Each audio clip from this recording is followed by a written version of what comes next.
ಯಾರ್ ನೀನು? ಯಾರ್ ನೀನು? ಯಾಕೆ ಈ ದೇಹ ಸೇರ್ಕೊಂಡು ಎಲ್ರನ್ನೂ ಆಹುತಿ ತಗೋತಾ ಇದೀಯಾ? ಹೇಳು.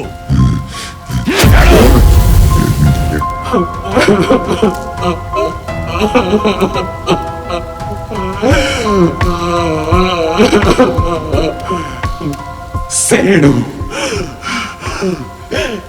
ಪ್ರತೀಕಾರದ ಸೇಡು.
ಕಲ್ಲು ಹೃದಯದವರೆಗೂ ಕೂಡ ಕರುಣೆ ಅನ್ನೋದಿರುತ್ತೆ.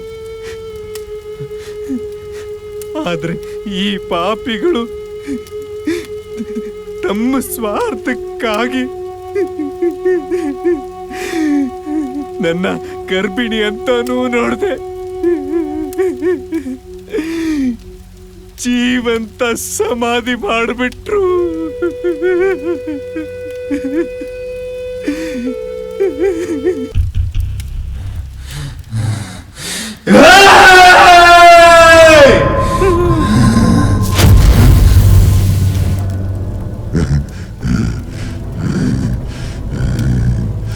ನನ್ನ ಸೇಡಿನ ಬೆಂಕಿಗೆ ಒಬ್ಬೊಬ್ಬರನ್ನೇ ಬಲಿ ತಗೋತಾ ಬಂದೆ.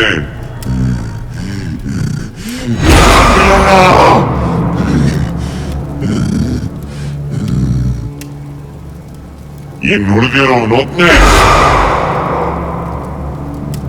ಅವನನ್ನ ಬಲಿ ತಗೊಳ್ಳೋವರೆಗೂ ನನ್ನ ಆತ್ಮಕ್ಕೆ ಶಾಂತಿ ಸಿಗಲ್ಲ.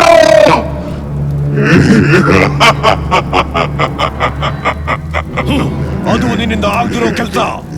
ಅದನ್ನ ತಪ್ಸೋಕೆ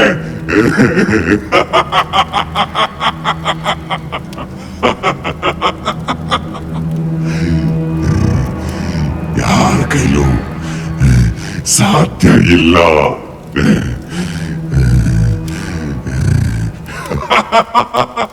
ಅವನನ್ನ ರಕ್ಷಣೆ ಮಾಡ್ತೀನಿ ಅಂತ ನಾನು ಮಾತು ಕೊಟ್ಟಿದ್ದೀನಿ. ತಪ್ಪು ಮಾಡಿದವ್ರನ್ನ ರಕ್ಷಣೆ ಮಾಡೋದು ಯಾವ ರೀತಿ ನ್ಯಾಯ?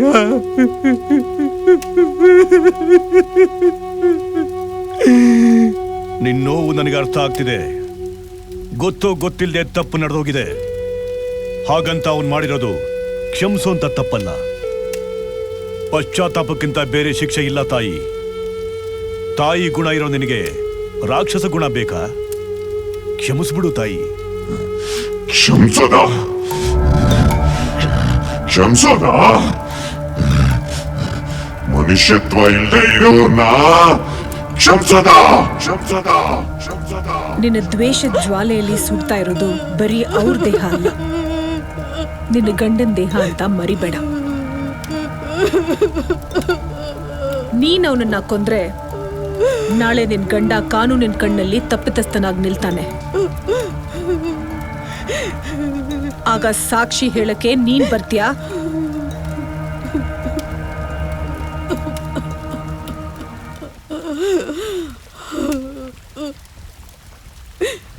ಹಾಗಾಗ್ಬಾರ್ದು, ಹಾಗಾಗ್ಬಾರ್ದು.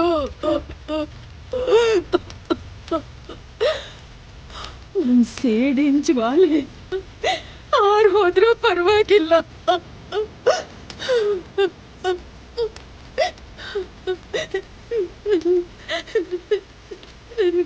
ನನ್ಗೇನು ಆಗ್ಬಾರ್ದು, ನನ್ ಗಂಡ ಶಿಕ್ಷೆ ಆಗ್ಬಾರ್ದು.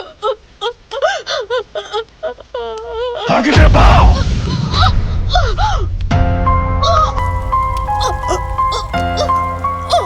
ನಿನ್ನ ಗಂಡನ ದೇಹ ತೊರೆದು ಇದರಲ್ಲಿ ಸೇರ್ಕೋ. ಬಾ ಬಾ.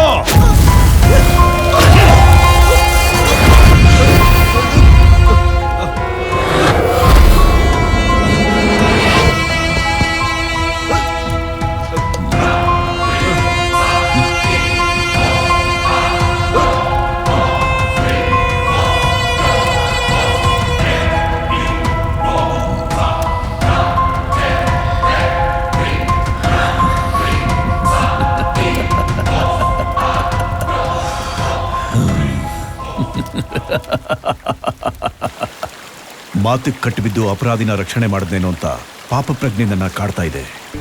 ದೇಹಿ ಅಂತ ಬಂದವ್ರನ್ನ ರಕ್ಷಣೆ ಮಾಡೋದಷ್ಟೇ ಗೊತ್ತು, ಶಿಕ್ಷಿಸೋ ಹಕ್ಕು ನನಗಿಲ್ಲ ತಾಯಿ. ಆದರೆ ಆ ಹೆಣ್ಮಗಳ ಸಾವಿಗೆ ನೀನು ನ್ಯಾಯ ಕೊಡಿಸ್ಲೇಬೇಕು. ಕೊಡಿಸ್ತೀಯ ಅನ್ನೋ ನಂಬಿಕೆ ನನಗಿದೆ.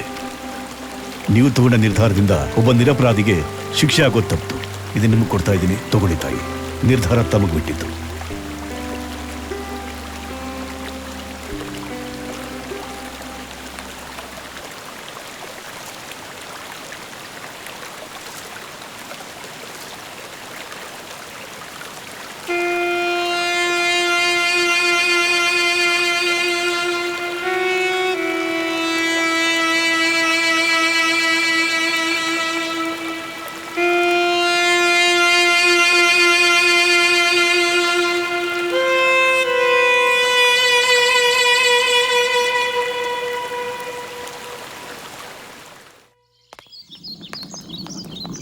ದಿಲೀಪ್,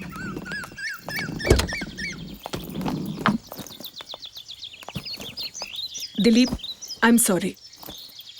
ಸಾಕ್ಷಿಗಳೆಲ್ಲ ನಿಮ್ಮ ವಿರುದ್ಧ ಇದ್ದಿದ್ರಿಂದ ಇಷ್ಟೆಲ್ಲ ಅನಾಹುತ ಆಯಿತು. ಐ ಆಮ್ ಸಾರಿ.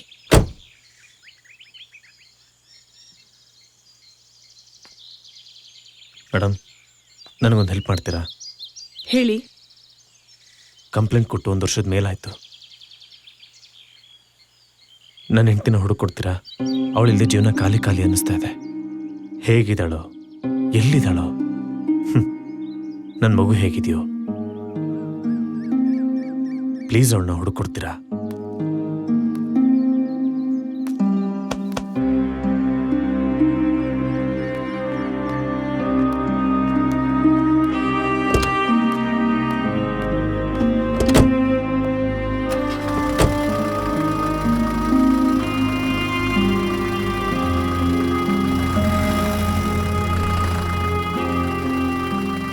ಅವಳು ಸಿಗ್ತಾಳಲ್ವಾ?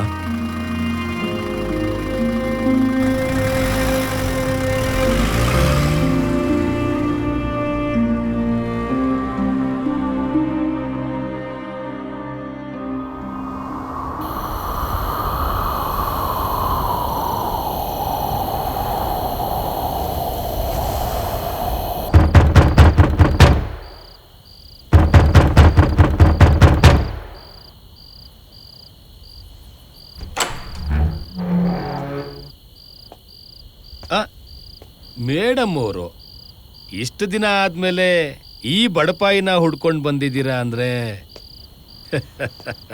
ಅದು ಇಷ್ಟೊತ್ತಲ್ಲಿ ನನ್ನಿಂದೇನಾದ್ರೂ.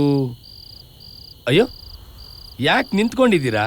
ಬನ್ನಿ, ಕೂತ್ಕೊಂಡು ಮಾತಾಡೋಣ. ಮೊದಲೇ ನನಗೆ ಹೆಣ್ಮಕ್ಳು ಕಂಡ್ರೆ ತುಂಬಾನೇ ಗೌರವ. ಸಂಜನಾ ಮತ್ತೆ ಬಂದಿದ್ದಾಳೆ.